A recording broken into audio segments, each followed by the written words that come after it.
Hello everyone, welcome to another amazing video. If you enjoy the content, I ask that you subscribe to the channel and turn on the notification bell so you don't miss the upcoming parts and new videos. Now, without further ado, let's get into today's video. Are you ready? Let's go. It was a warm morning on Frog Peak Mountain, where the Frog Village was also located. Near a tree, two villagers were chatting, saying that in the presence of the old leader, the local bandits thought twice before trying anything. But with the leader's death, the remaining brothers abandoned the new leader and fled. Now they were the only ones left. The officers were about to arrive to eradicate the bandits. If they continued on this path, it would be impossible to defend against them, resulting only in death. It was crucial to flee from the new leader before it was too late. Thus another village member appears, outraged that the new leader is only 18 years old and therefore still has much to learn. Having said that, they wonder if they should really follow him. With that, he makes it clear that anyone who wants to disappear from the village should do so now. Right after saying this, he takes the initiative and runs from the village, and soon after, the other two members also follow him with the intention of abandoning the village. We move on to Chung, who is sitting feeling strong headaches, and with that, he wonders, what are these memories that keep invading my mind? Right after that, he realizes that he is in an isekai game, that until then he was just a university student like any other, and that in the middle of one of his Heart of the Mountain Bandit gaming sessions, he simply fainted out of nowhere and woke up in this new world. Gradually, his memories of his old body and his current self come together. With that, he starts to observe his new home, a simple house in a simple village. He has the information that the name of the region is called Dawu, which was founded 120 years ago. In it, there were 108 cities with 13 prefectures, having times when it was governed both on land and at sea. But that was a long time ago. Nowadays, this region has lost a lot of power. There are so many wars that not a day goes by without fighting. Due to this terrible scenario, many feel obliged to become mountain bandits, and there are already several of them. The Frog Village is no exception. At the time the old leader was alive, the village was extremely powerful, not to mention that it was known throughout the Chinyu mountain. However, as the leader recently died, the bandits of the time fled, leaving only Chung sitting and thoughtful until Shu Shenji, a village strategist, arrives. Chung wonders why he hasn't left yet, and also remembers that Shu Shenji was never such a smart person, who only had average ideas, even being a strategist. But Chung grabs his hand and says he was moved to see that he was not abandoned by everyone, as Shu Shenji stayed behind with him, and that he could be sure he would never forget that. However, to his dismay, his strategist also grabs his hand and says that, unfortunately, he understood everything wrong, that all the village's supplies had been exhausted, leaving only a skinny horse that no one wants to ride, and that, in light of all this, he could keep that horse and also some tiger skins. Chung was shocked to hear all these requests, and just said, "Take it and get out of here." Shu Shenji then takes all the items, asks his accomplice to take the horse, and they will leave immediately, as they still need to go down the mountain. Chung finds himself alone again, sitting in his armchair, not knowing what to do. Soon he finds himself questioning what he will do alone in this unknown new world, when suddenly, a hand appears behind him, comes closer and slaps him. Chung quickly turns around, asking who had slapped him. However, as soon as he turns around, he realizes that he is in another place, with a bright sky. Confused, he wonders where he might be. Right after that, a spirit appears in front of him, with long hair and shining very brightly. Chung, as expected, is completely baffled. Gradually, this spirit takes form until it becomes a woman with blue eyes and blonde hair, telling Chung that he has finally arrived there. Chung, still very confused, questions her who she is and what place that is. The spirit answers that it is the subspace of that world and that she is a spirit of that place. After appearing completely to Chung, she thanks him for opening the heart of the mountain bandit. Then, a stone appears that shines more and more. With that, Chung is surprised and realizes that the name Heart of the Mountain Bandit that the spirit mentioned was exactly the name of the game he was playing before being teleported to this new world. The spirit laughs and says that he is right and that she wants to help him. At this moment, Chung remembers that Frog Village had a total of 3 people living in it. Him, who was the leader, the strategist, and a hairdresser. Chung is surprised to see that a system has appeared in front of him, and it has a mission that he must complete. The mission is that Chung cannot let the population drop to 1. He needs to prevent people from leaving him. If this mission fails, the system will disappear. Now Chung has no choice. It's either failure or success. There won't be a new opportunity. With that, a light of energy enters Chung. The spirit extends her hand and explains that now Chung is full of energy, but his fortress is weak.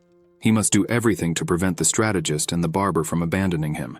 Moreover, one of the rules of this mission is that Chung needs to be sincere in convincing the strategist and the barber not to leave Frog Mountain.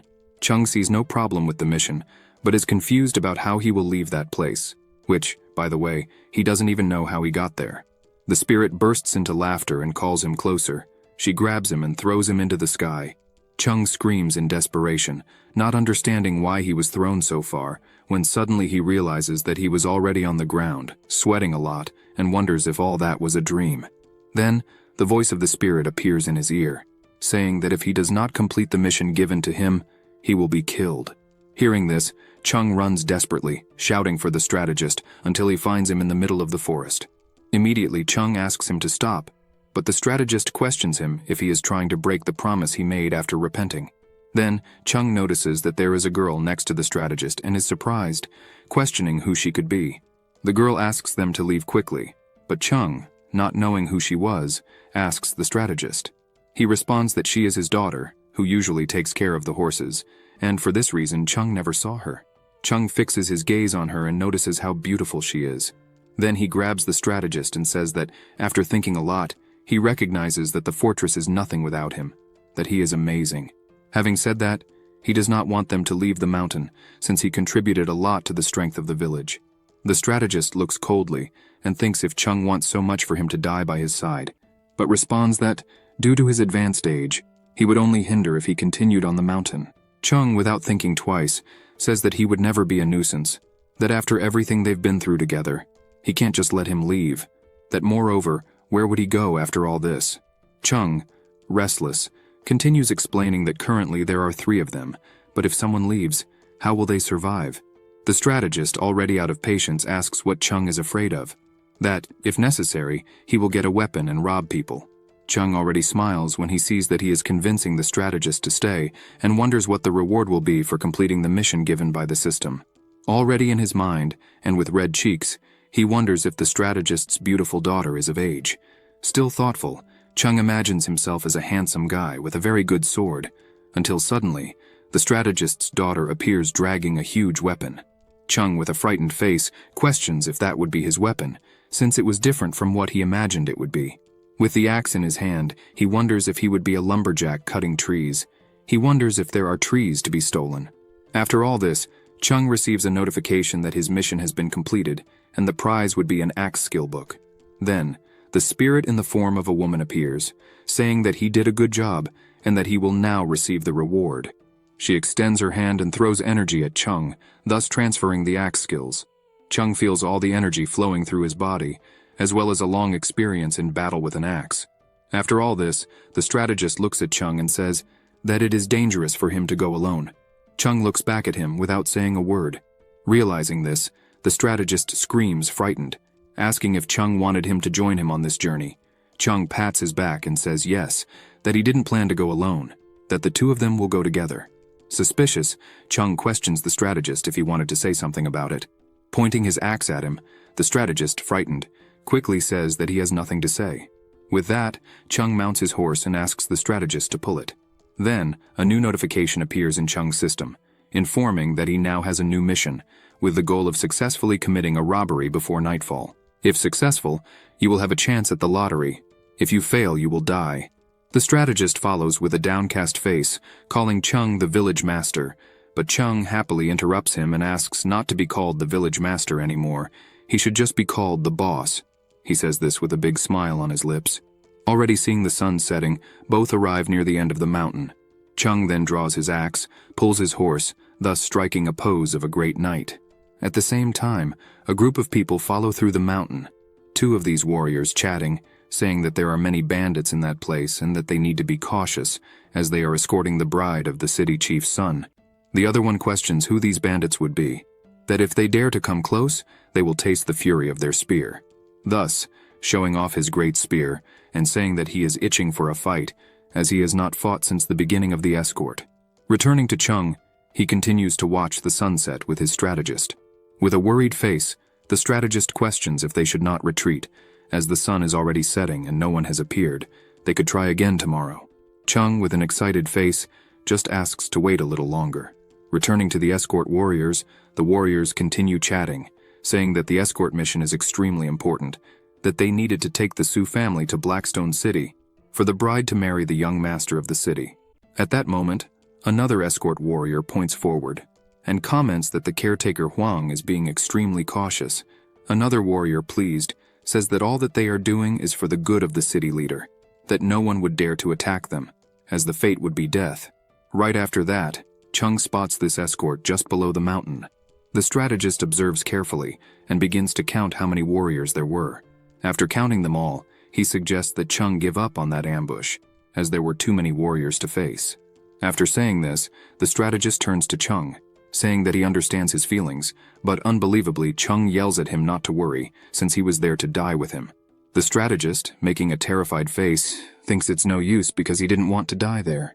With that, the escort proceeds calmly, while being watched by the two.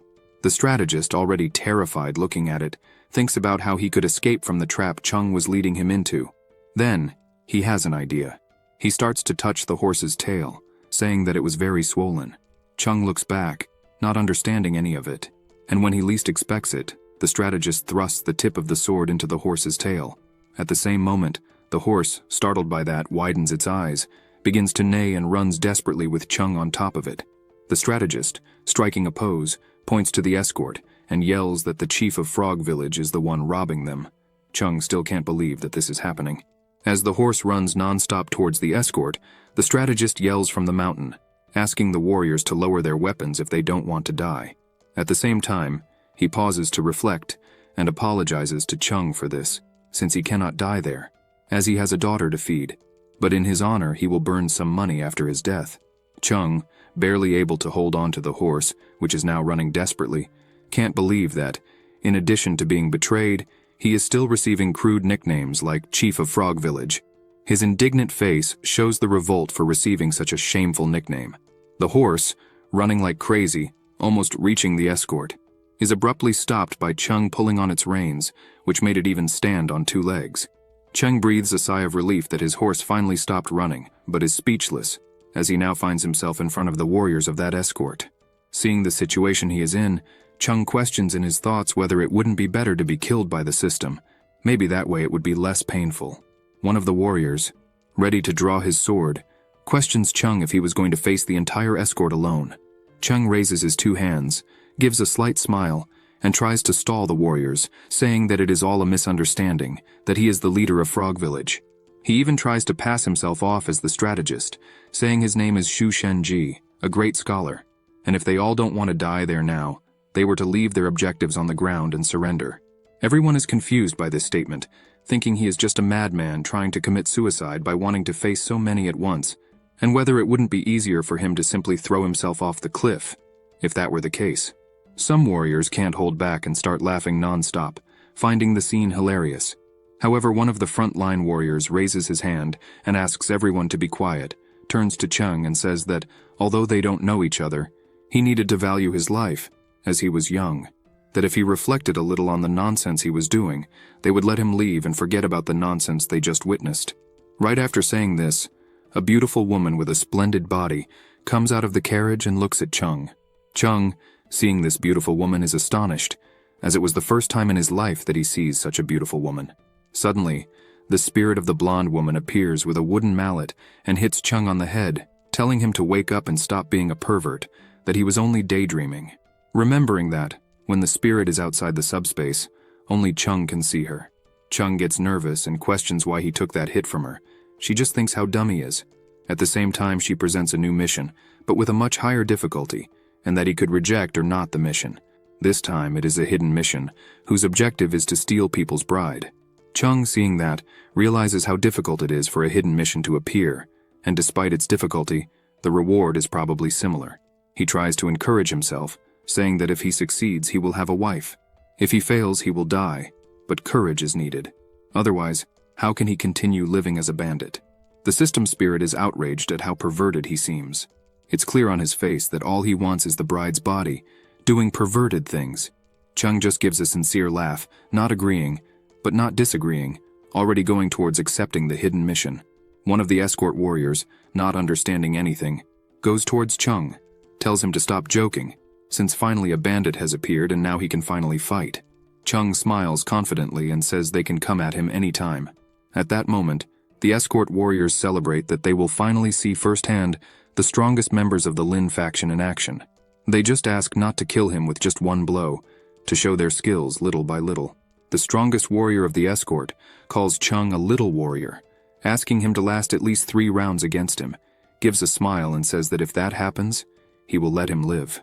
After that, Chung advances with his horse and says that his axe has made countless nameless victims and that this time he wants to know the name of the person he will defeat, sparing his life. The so-called strongest warrior then replies that his name is Lin Xiaoyu.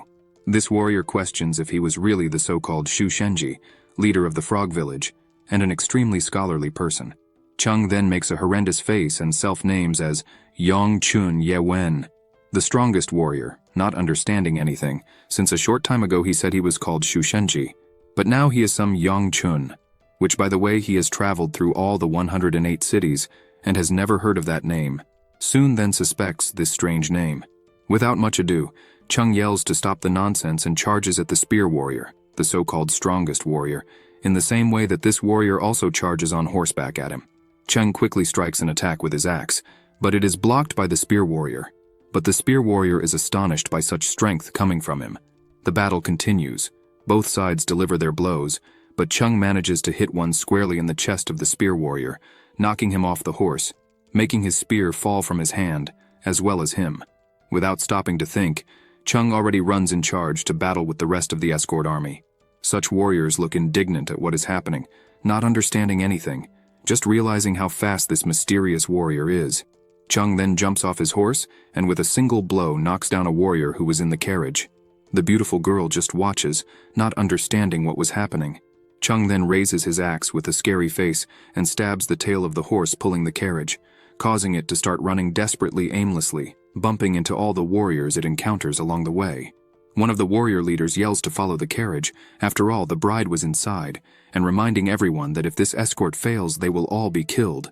At the same time that all this happens, the strategist is arriving back at the Frog Village, already arriving desperately, asking his daughter to close the fortress gates as quickly as possible. His daughter, not understanding anything that was happening, questions her father why he was alone. After all, where was the village leader who had left with him?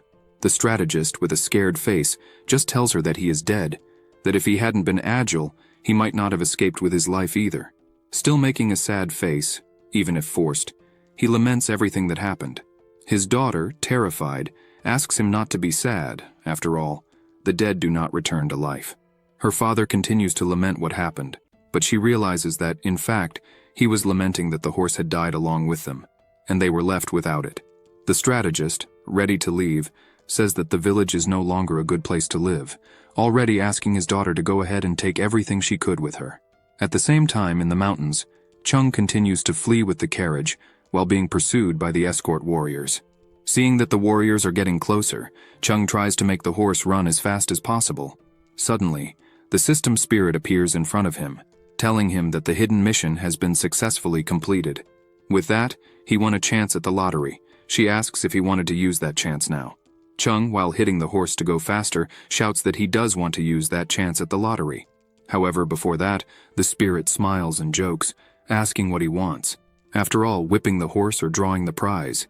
Chung gets furious and yells that he wants to whip her behind to make her stop with those jokes. The spirit gets even more into the joke, teasing that he wants to whip her behind or would it be the prize. Before she even finishes speaking, Chung screams in desperation that he wants the damn prize he won. That if she makes him wait any longer, she should just kill him afterward, because he can't take it anymore. The system spirit then snaps her fingers, making a lottery game appear in front of him. With that, she starts to draw, spinning the game. At the same time, the warriors, almost catching up with Chung, start to shout that they will kill him for everything they are making them go through, and start to run even faster on their horses. Chung then pleads with the spirit to hurry up with the draw, as the warriors were almost catching him, and if they caught him, it would be the end anyway. That being said, the result of the draw comes out. She congratulates him, saying that the result was, "A great unknown hunter, Chin Man." Chung is amazed by that, even though he has no idea what it would be. He just asks, "Can this kill humans?" He starts to look around, but he doesn't see any person as a result of the draw. Around him, there are only stones. He wonders, will this help come from the sky? Should I say some enchantment? After thinking that, he starts to point in all directions, reciting such possible enchantments. Pikachu, I choose you, thinking that some Pokemon will appear. After that, he tries to recite, I summon you in the name of Sakura, pointing to his axe. Then he points his finger and says, calling reinforcements, come now. With each attempt, a failure. Meanwhile, the spirit doesn't understand anything he's trying to do. It made no sense at all. Anyway, he kept reciting all kinds of possible spells. Gather and create a path, shine with strength. Appear before me, warrior. Calling, come out now. One more failed attempt than the other to execute that new power. With so much wasted time, the spear warrior was already catching up to him, saying he would kill him. Chung's eyes widen, frightened by such a threat. After all this time fleeing, here comes a warrior right ahead, saying for the village master to stay calm, because Chinman was here to help him, striking a pose of a great warrior with his long hair. Chung then looks with a look of astonishment, trying to reflect if this is how the system works, not making the reward appear out of nowhere, but at an opportune moment.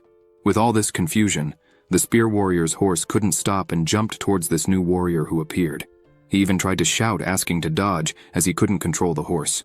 Chinman, with a dark look, just orders the spear warrior to get off the horse, and then strikes the horse's head, knocking it down instantly, along with the spear warrior, who had no chance to react and goes crashing to the ground, hitting his head on a rock. Chung, seeing all this, is scared by the immense power of the warrior who just appeared to protect him. The escort warriors are all frightened by such brutality, including the leader of the warriors, who is confused whether he should do something or not.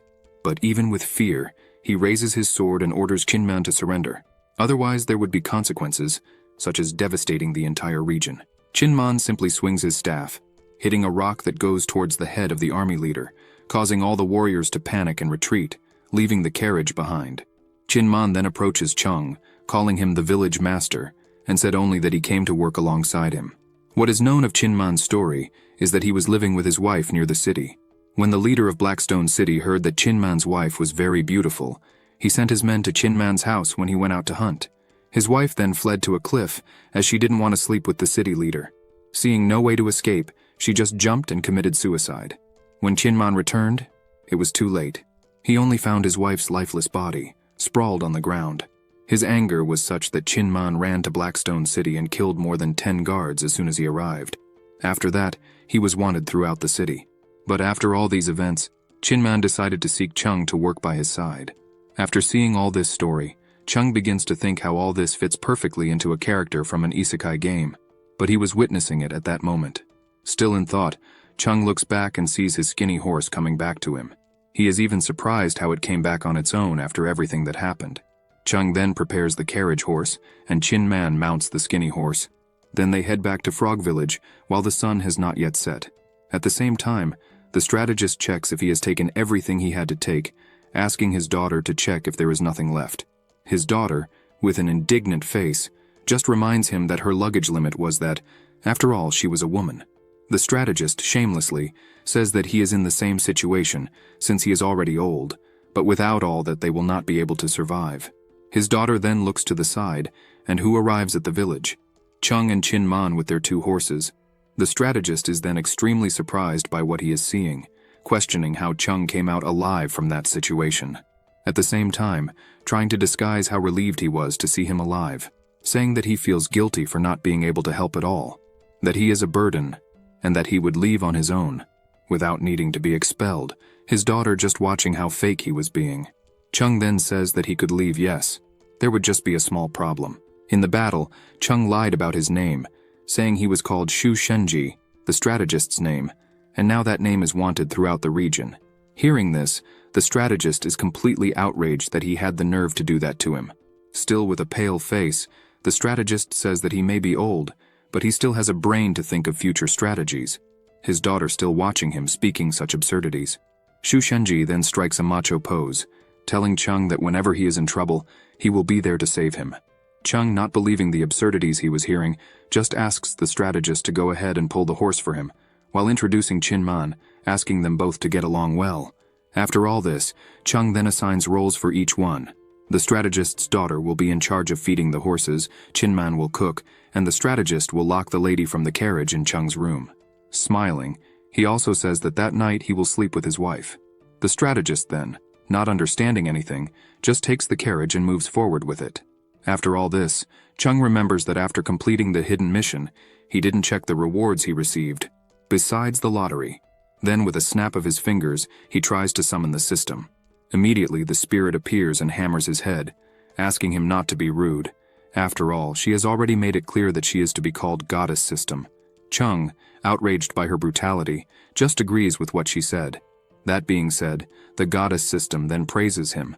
After all, he successfully completed the first stage, which was stealing someone's bride. As for the reward, she said that he awakened someone's hidden attribute. Then, after creating a flame in her hand, she just says that he will need to find out who awakened the said hidden attribute. Chung, completely confused, just wonders who could have had a random awakening. At the same time, the strategist appears calling Chung. He then turns around and with a look of astonishment thinks, is it possible that the strategist awakened the hidden attribute? It can't be true. At dusk, on the other side of the mountains, are the escort warriors talking. Their leader questions if they still want to live. They answer that they obviously want to continue living. Then again, he questions them. If you want to live so much, tell me how many bandits attacked us today. Everyone fell silent. After that, a warrior responds with a scared face, 100? Another warrior responds, what 100? It was 300. That in the end they risked their lives to be able to kill some bandits. But in the end, the spear warrior disappeared, and the bride was kidnapped. The leader, still outraged, asks them to heal their wounds. Otherwise, they would be left behind to die. After that, he orders everyone to follow him back to the city so they can request reinforcements. The spear warrior, who until then was missing, appears. He, downcast, wonders how all that happened, that his commander trusted him and still let the bride be kidnapped. He then makes a promise that, even if it costs him his life, he will rescue the bride who is in the carriage. Now presenting some characteristics of the strategist, his name is Shu Shanji, more commonly known as the Terrible Strategist. He is 49 years old and has no skills, besides his hidden attribute being stupid tactics. Basically, he is the definition of defeat. Chung crosses his arms with a look of dismay, beginning to reflect on how bad his strategist is. He knew he didn't have many skills, but he didn't imagine he was complete trash, even in his hidden attribute. The strategist, seeing his master with such a sad face, asks if there is any problem with him. Chung responds that everything is fine, nothing happened, and questions what he was doing there. The strategist, with a look of despair, then responds that he talked to the girl from the carriage, found out her name is Su Ying, and that she is the fiancée of the young master of Blackstone City. Having said that, the strategist asserts that they shouldn't have kidnapped her. He also emphasized that the former village master entered into conflict against Blackstone City and ended up dead, which basically means that now they are doing the same by kidnapping the leader's fiancée from there. If they continue with this, only death awaits everyone. At that moment, the strategist's daughter arrives to say that dinner was ready. Cheng then asks to call Chin Man so they could discuss this situation with him during dinner. Seated next to the campfire, they begin to discuss the current situation. Cheng then asks if everyone in Blackstone City is aware of the situation, something Chin Man cannot affirm. Chin Man then tells the story of Blackstone City, which is 150 miles from Frog Village. The name of their leader is Han Hu Ji, a womanizing, cruel man, and especially tyrannical with his elite troop, which currently has more than 5,000 soldiers. The strategist, not believing what he was hearing, asks if they are really going to fight against 5,000 warriors with just 2. He already questions Cheng if he really believes there is any chance of victory. Cheng, already making a face of revolt, asks the strategist what he should do then. Does he think they should just take her back and deliver the bride and pretend nothing happened? Apologize and say it was a misunderstanding? Does he really think that will work? The strategist, crestfallen, just pretends he didn't say any absurdity. Suddenly, an idea comes from Chin Man. He suggests that instead of focusing on a passive defense, they should immediately go on the offensive from the start. Who knows? Maybe they can even capture the leader of Blackstone Village. Based on this, he believes there is a 70% chance of this being a success. The strategist and his daughter open their mouths in disbelief at the absurdity they just heard. Both the strategist and his daughter burst into tears with all the absurdity they are going through. The strategist even suggests just leaving the village, because if they don't, everyone will die. His daughter agrees and says they are actually practically dead already. Cheng, not believing what he was hearing from the two, asks if they really believe that fleeing is an option. They can never do that. He also mentions that, among so many people present in Blackstone City, there are also many women, and they will not attack with 5,000 soldiers, as Chinman said. At most, it will be 100 or 200. Cheng continues, pointing out that, being 150 miles away, they would take at least 5 days to travel to Frog Village, so they will have 5 days to find a good place to set up an ambush. Suddenly, the system spirit appears notifying that a new mission has been activated. Basically, the new mission is to defend the village against all enemies. The system spirit makes it clear that this mission has a difficulty greater than the current power of the mountain. Cheng then continues his strategies, saying that his father died in battle against this army, so it was his duty to avenge him. In addition, Cheng mentions that brother Qin and Han Huji have bad blood between them. If he knows all this and still does not complete his revenge, how can he have the courage to continue living? Cheng then continues, reinforcing that no matter what happens, it is time for everyone to defend their village. Qin Man just keeps his head down, paying close attention to Cheng's strategies. Still full of confidence, Cheng reinforces that, for the enemy army to reach Frog Peak Mountains, there are only 2 paths. The strategist then explains about the 2 paths, saying that one of them is shorter and has a valley in the middle, so carriages cannot pass through there. As for the second path, he does not have many details, just questions which of the 2 paths they should set up an ambush without knowing where they will attack. After hearing all this, Chung remembers that the strategist's hidden attribute is stupid tactics, so if the group follows this strategy, they will probably be killed by the enemy. After remembering this, he questions the strategist to see which strategy he would want to use. The strategist, full of confidence, then says that the enemy will certainly take the official route. Cheng then fills with happiness knowing which route the enemy will take. After all, it's just doing the opposite of everything the strategist says, since he is useless.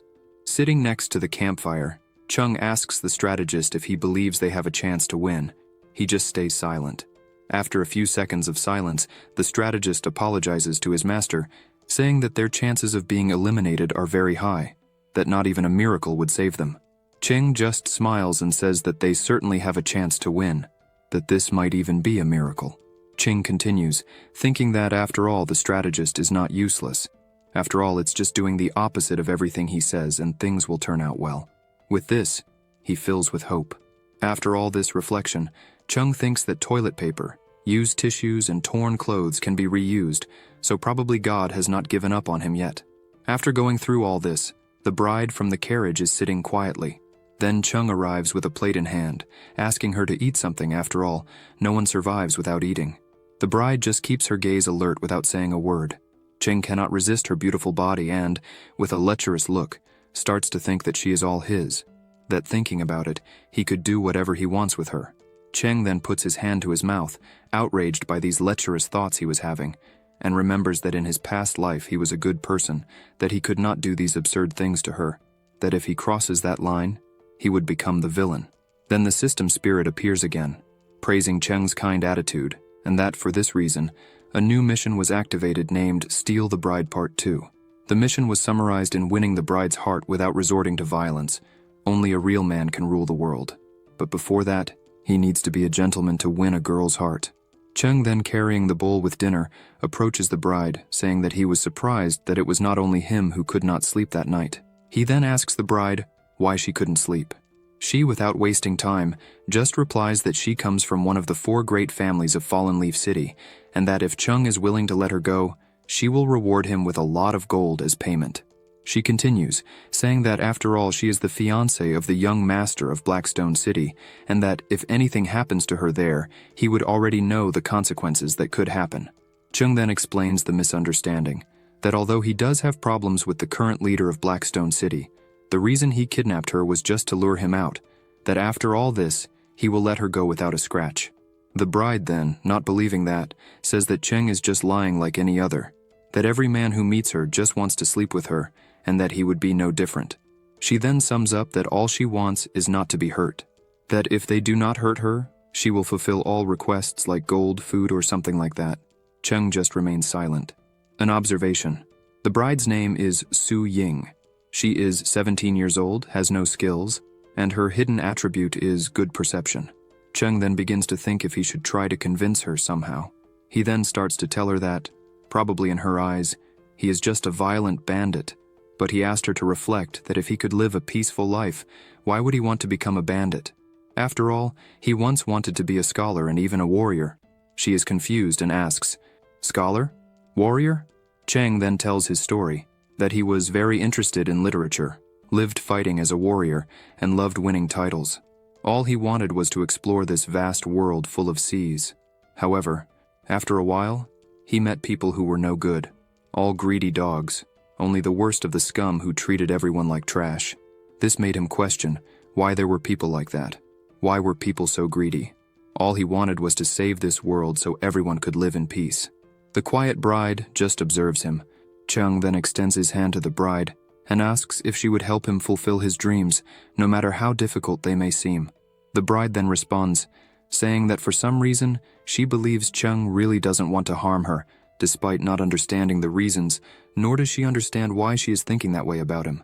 She then, with an affectionate look, says that he can state his demands, as long as it doesn't involve hurting her. In that case, she will do her best to fulfill them.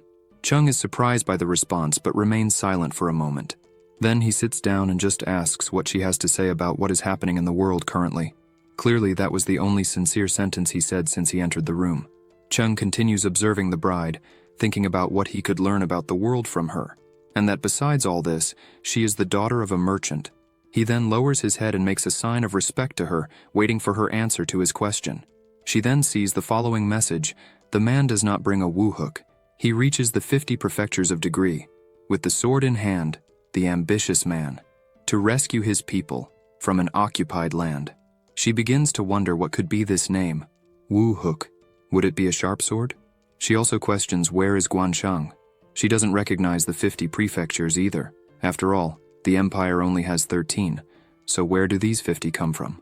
The bride then responds that she is not sure what that phrase would be, but it is definitely very beautiful, an incredible poem to be more exact. In fact, if she shows this at the Talented Poems meeting event, it will surely impress everyone. Chinman remains quiet outside, listening to the whole conversation between the two. Then, he decides to enter and calls Cheng's attention. Cheng is startled and begins to think if Chinman has bad habits of listening to other people's conversations hidden. Then, he questions what he was doing there. Chinman then responds that at first, he didn't have much faith in him, that he would be just another bandit like any other. But after hearing him talk about his dreams, he was quite moved by his words. And since Cheng has such a dream, Chinman is willing to risk his life to make that dream a reality. Then the system spirit observes Cheng and his team from subspace, and is surprised that Cheng accidentally completed the hidden mission of Chinman's story. After all, Chinman has always carried the pain in his heart for losing his wife and children, and seeing Cheng treating the bride courteously, Cheng won his trust. After that, Cheng begins to look at the region's map through the system and thinks that this kidnapping of the bride is not much different from the actions taken by the leaders of Blackstone City. After all, if Cheng had hurt the bride in any way or even treated her badly, Chinman would probably have been the first to try to kill Cheng. Thinking about this, Cheng realizes that it is not so easy to gain the trust of someone as powerful as Chinman and also make him loyal to him. Now nearby in Frog Village, a person appears running non-stop, and this person is the strategist's daughter, with a look of astonishment, telling the master that the village was being attacked. Cheng is then surprised by the response. After all, how could someone have gotten there so quickly? He then asks her how many of them are there. The strategist's daughter, sweating cold, responds that it was just one soldier, who besides being handsome, also carried a spear in his hands. The spear warrior arrives at the village gates on horseback, starting to curse everyone, asking them to accept defeat and leave for certain death. He also makes it clear that if the bride was hurt in any way, everyone there will have a painful death. Everyone watches from afar the spear warrior, while Cheng wonders what that idiot was doing there. Outraged by the spear warrior's audacity, Cheng just orders Chinman to capture him. Chinman then goes to the gates to meet the spear warrior. This warrior asks that at least Chinman mount a horse and choose a weapon, otherwise it wouldn't be fun. Chinman retorts saying he doesn't need any of that. Then the battle begins. The spear warrior charges forward and Chinman takes a big leap. With that, Chinman steps hard on the horse's head, making its eyes pop out. Chinman grabs the spear warrior's head, not giving him any chance to react. He lifts his body while still on the horse and just says that the spear warrior was too weak. With much pain and anger, the spear warrior asks Chin Man to take his hand off his face. Chin Man then just throws the warrior away, while the horse continues to run desperately after the kick it took from Chin Man. Chin Man's throw was so strong that the spear warrior flew away, bumping into all the trees along the way. Still in mid-flight, the spear warrior promises that he will return for revenge. He flew so far that he fell down the mountain from Frog Village. Cheng is surprised by Chin Man's power, and already tells him that when the spear warrior returns, there is no need to attack him. He will probably come back for his horse, and, if that's the case, he can let him take it. Chin Man says he will obey that order. Suddenly, Chung hears a noise in his head, saying that the mission had been completed and that the reward will be delivered. He is shocked to hear this. Upon seeing a chest in front of him, he starts to wonder if something is wrong. After all, wasn't it an extremely difficult mission? How could it have been completed so easily? If it was that easy, why did the system say it would be difficult? Chung, still with an indignant face, wonders if it was a bug. Then the system spirit appears, informing what the reward was. First, Cheng gained a metal spear. Then he gained an improvement for all the horses of the mountain. He also gained a well for Frog Village. The village also gained a regeneration aura, where the life regeneration of those inside the village is significantly increased. A skill was also given to a random person. Cheng, after hearing all that reward, can't believe how lucky he was. That in addition to all that, he was also rewarded with 10 agricultural lands. Cheng then kneels down feeling weak, but it was from not believing what was happening. It was too much emotion. He felt blessed as if he had won the lottery, or as if he had been blessed by the goddess of luck. His legs were trembling with so much happiness. After receiving so many blessings, Chung asks the system goddess what was happening there. If all that was really true, the system goddess just responds that she was just a system spirit, and whether it was a bug or not, it was not within her control, and she had nothing to do with it, so he should just accept all the rewards. Cheng continues to be surprised by everything he has just won. Seeing Cheng's strange expression, the strategist asks if there is something wrong with him for having that expression. Then, the system goddess appears, warning Cheng that a new mission had been initiated. The new mission consists of defending the village from the second attack. This time, the mission's difficulty has risen even more. The strategist, still seeing Cheng differently, says that he understands that he now has a wife. But even so, he needs to be a bit more careful. After all, his legs were trembling. Cheng, upon hearing this, just asks him to shut up. Cheng reflects on the new mission, thinking that the attack was probably closer than he thought, and that all the rewards he had just received were just a consolation for what was yet to come. Suddenly, a spear appears stuck in the ground from afar. Chung is even more certain that the real life-or-death battle was about to begin. After that, the spear warrior appears again, still all injured and barely able to walk. The warrior smiles and says that, incredibly, he was back for revenge. After spotting the spear warrior, the strategist is outraged that he has appeared again. He even questions Cheng if he shouldn't kill him once and for all, so that he wouldn't bother Frog Village anymore. Cheng just responds that the spear warrior is his benefactor, and whoever dares to try to kill him would have to kill Cheng first. Having said that, Cheng asks if the spear warrior is hungry. He even invites him in to try all the appetizers. The strategist just makes a foolish face, not understanding anything that was happening. The spear warrior then sticks his spear in the ground and calls everyone to a fight, but this time they should be mounted on horses. If they were not going to mount, he would not go either. If they were not going to use any weapon, he would not go either. Cheng just puts his hand on Chin Man's shoulder and orders him not to kill the spear warrior. Cheng continues explaining to Chin Man that he must control his strength in this fight. He needs to be gentle against the spear warrior. Chin Man just agrees. The spear warrior, impatient, shouts that he wants to fight everyone right away. Chin Man then charges at full speed towards the spear warrior. With no chance to react, Chin Man charges at the spear warrior, throwing him far away. Cheng then raises his hand and asks the spear warrior if he is okay, that they will wait for his return again. But please do not take too long for that to happen. The spear warrior was already very far away with the charge he took. Then the system goddess appears, informing that the defense of the second hill road was completed successfully. So now it will distribute the rewards. Cheng won 10 blood pills, quality pills used for any type of disease and wound, 10 scythes, 5 wooden boxes, and the village gained the ability, mental unity. After hearing all this, Chung makes a suspicious face, imagining that this reward was certainly worse than the first. Now we see the spear warrior climbing back up to Frog Village. Along with that, a third mission is activated, which basically needs to defend the village for the third time. Cheng, seeing the spear warrior all injured, asks if he is okay. The spear warrior, even injured, asks for the release of the bride. Cheng sees how the face of the spear warrior is deformed from so much beating, and yet the warrior continues making promises he cannot keep. Cheng is thoughtful after all. Any blow that the spear warrior takes, he will probably die, and Cheng does not want that to happen. Then a notification arrives for Cheng that the mission of the third defense was completed. When he looks forward, Qin Man had charged at him, but this time just knocking him down. At the same moment, the fourth mission is activated. It is necessary to defend for the fourth time. At this point, the spear warrior is completely injured, but his face is recognizable. The fourth mission is completed on its own, thus starting the fifth mission. The spear warrior can barely stand at this point, and because of that, the fifth mission is completed at the same time it is activated, without Qin Man needing to do anything. Then the strategist's daughter appears asking Cheng to take everyone away, as she was starving. Cheng just asks her to be patient, as the spear warrior wouldn't disappoint them.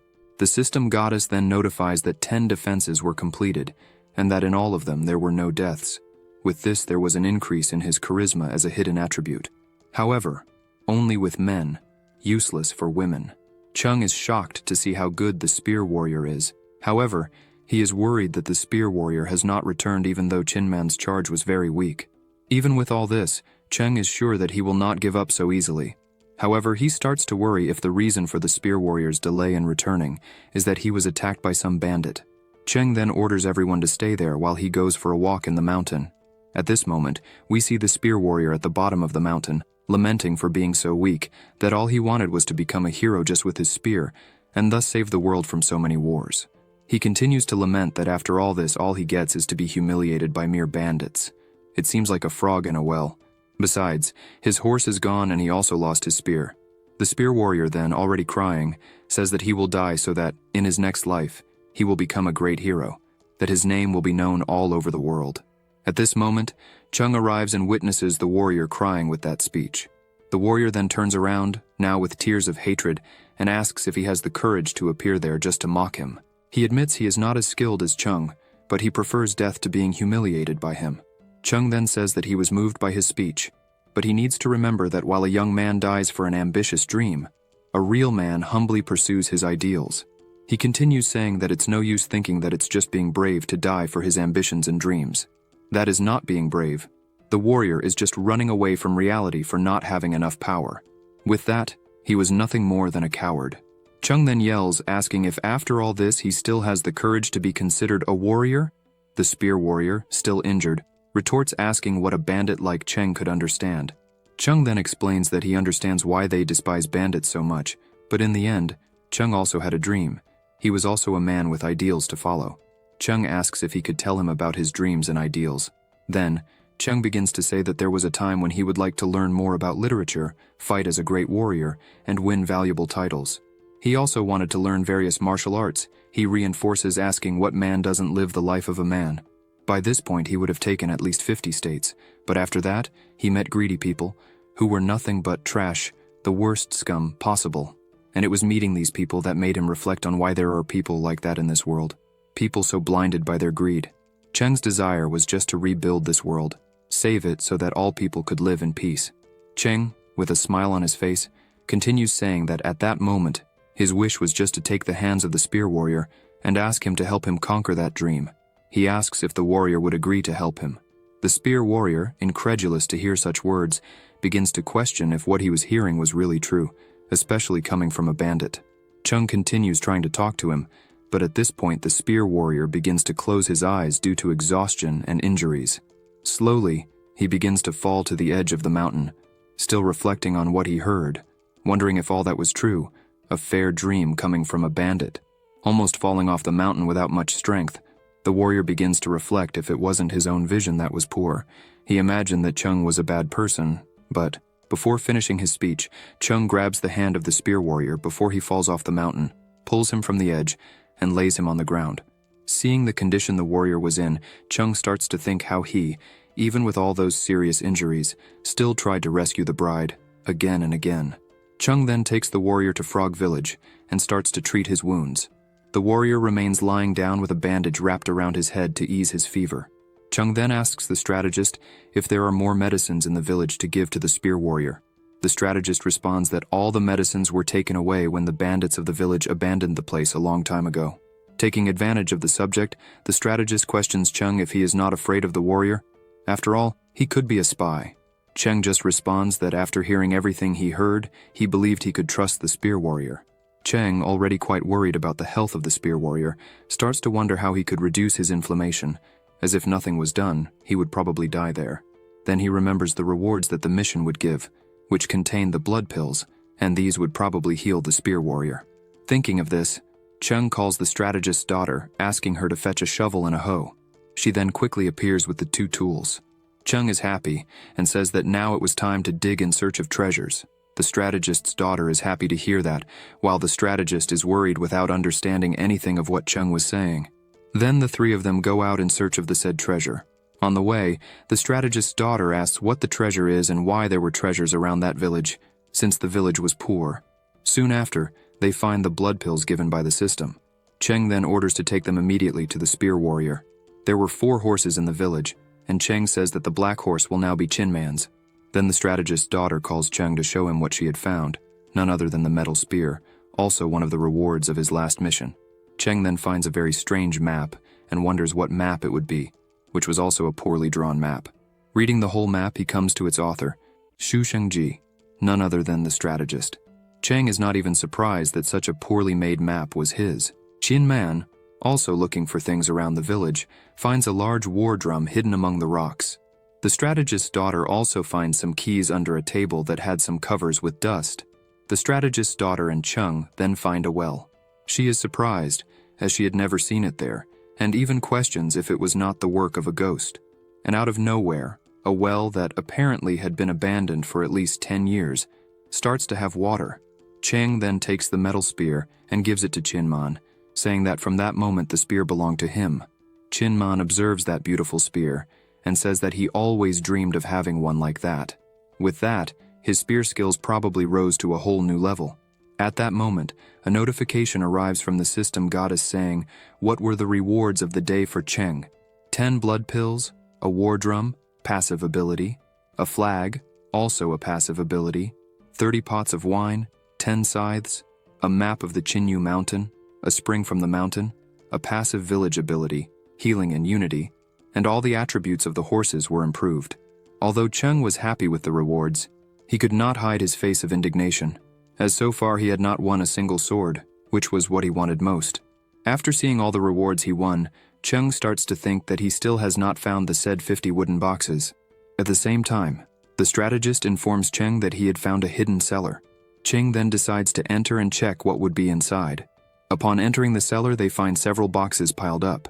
Seeing this, the strategist questions Cheng if he had received any inheritance, as he had all that just for himself. Cheng is just happy to find it so easily. The strategist starts to investigate what those boxes could be, and suggests to Cheng that they were probably the savings of the former village master. Cheng just goes along with it, saying that it probably was, since he couldn't say anything about the system and the so-called mission rewards. The two then give each other an evil look of curiosity, wanting to see what was inside those boxes, so they decide to open them. Before finishing opening them, Cheng already imagines washing his face with holy water that could be inside. Or, legendary beasts would come out of the boxes to help him in battle. His imagination had no end about what good things could be inside. Then, upon opening, they come across a box full of stones. Indignant at what he was seeing, Chung picks up one of the stones from the box and can't believe that it was true. The strategist then asks his master if he could open another box to see what's inside. Chung lets him, already imagining that the strategist's luck would be worse than his own. Upon opening, the strategist can't believe what he sees. For him, it was something like fuel, but Cheng identified that it could be gunpowder. Cheng then orders the strategist to open all the boxes to see if he finds more gunpowder inside them. After opening all the boxes, the system goddess notifies that there were 10 boxes of gunpowder, 20 boxes of stone, a pile of broken weapons, and torn clothes. Chung is happy to see so much gunpowder. After all, with that they could easily defend against the invasion of the warriors from Blackstone City. Cheng and the strategist then leave the cellar. Cheng orders that the boxes be stored. After all, they will still have future use. The strategist, upon leaving, finds firewood. Seeing them, he asks to use them since it was winter. Cheng, worried, says that it would really be interesting to burn, and if any of those boxes break, to burn them all. After that, he asks the strategist where the village camp is. The strategist then answers that it is on the hill, that it has been deserted for years, and he questions why he is asking that. Cheng just says that he wants to take a look there. The strategist, seeing how advanced the night already was, asks what would be his interest in a deserted field. Cheng just orders him to go back and call Chin Man and the others. After everyone gathers, the strategist shows his daughter that in that direction, he sowed some wheat seeds just for that season of the year. However, he doubts very much that after all this time, anything has grown in such a deserted place. Then, the strategist focuses his gaze forward and is surprised at what he sees. All the wheat he had planted grew strong and healthy. He walks through the wheat and says he can't imagine such luck. Then, next to Cheng, the system goddess appears, saying that the 10 agricultural lands had already been rewarded. That was amazing, wasn't it? The strategist then asks his daughter not to run so as not to spoil the wheat. If you enjoyed this video, subscribe to the channel, hit the bell icon, and like the video. Thank you.